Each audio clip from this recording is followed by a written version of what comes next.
যে কারণে জনপ্রিয় হয়ে উঠেছে কুষ্টিয়ার মণি পার্ক। মণি পার্ক কুষ্টিয়া জেলার ভেড়ামারা উপজেলার মোকারীপুর ও বাহিরচর ইউনিয়নে অবস্থিত একটি পার্ক। এটি গোলাপনগর সলেমান শাহ দরবার শরীফের পাশে অবস্থিত। বাজার শরীফ থেকে 1 কিলো গেলেই মণি পার্ক চোখে পড়ে। এটি বর্তমানে বেশ নান্দনিক হয়ে উঠছে। স্থানীয়দের কাছে বিনোদনের একটি অন্যতম স্থান হয়ে দাঁড়িয়েছে মণি পার্ক, কারণ এখানে রয়েছে ছোট বড় সবার জন্য বাহারি সব রাইড।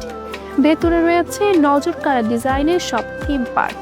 একজন মানুষকে পরিপূর্ণ বিনোদন দিতে যা দরকার তার সবই আছে এই পার্কে।